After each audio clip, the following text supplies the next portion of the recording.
Magandang araw, bagong Pilipinas. Narito ang Police News Express sa oras na ito. Patuloy na nakaalerto ang mga kapulisan sa rehiyon ng Cordillera habang sinisiguro ang kaligtasan ng mga residente sa gitna ng mga ulat ng Bagyong Christine. Aktibo nilang sinusubaybayan ang antas ng tubig sa mga ilog at iba pang daluyan, partikular na sa mga lugar na madalas bahain. Patrolwoman Jezebel Moyao sa report. Police Brigadier General David Perado Jr., Regional Director ng Police Regional Office Cordillera.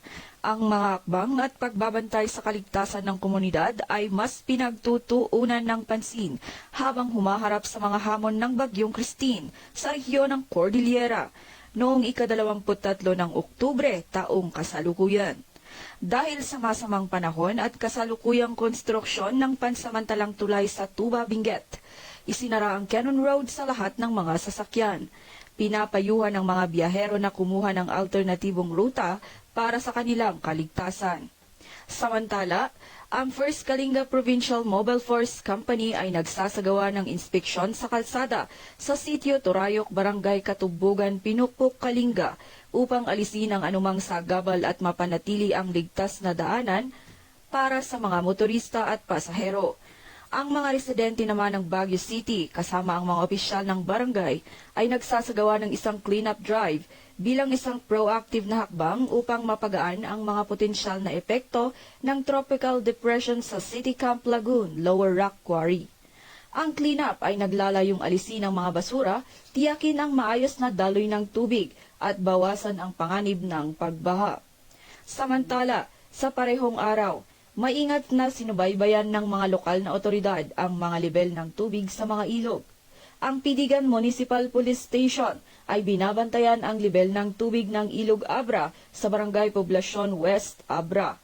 Katulad nito, ang Tayum Municipal Police Station ay nagsasagawa ng pagmomonitor sa lebel ng tubig sa Barangay Deet upang matiyak ang kaligtasan ng mga residente. Bilang tugon sa Bagyong Christine, ang Flora Municipal Police Station sa koordinasyon sa lokal na pamahalaan, MDRRMO at MSWD ay nagbigay ng mga relief goods sa mga apektadong pamilya sa Barangay Poblacion East at Santa Maria Evacuation Center, Flora, Apayao. Pinaaalalahanan ang publiko na iwasan ang pagtatapon ng basura sa mga daluyan ng tubig upang maiwasan ang pagbaha. Hinihikayat ang lahat na lumahok sa pagpapanatili ng kalinisan at kaligtasan ng kanilang mga komunidad. Mula dito sa rehiyon ng Cordillera, ako ang inyong PNN correspondent, Patrolwoman Jezebel Moyao, alagad ng batas, tagataguyod ng Balitang Pulis. Maraming salamat, Patrolwoman Moyao. At para sa iba pang napapanahong balitang pampulisya, laging tumutok sa Police News Network, alagad ng batas, tagataguyod ng Balitang Pulis.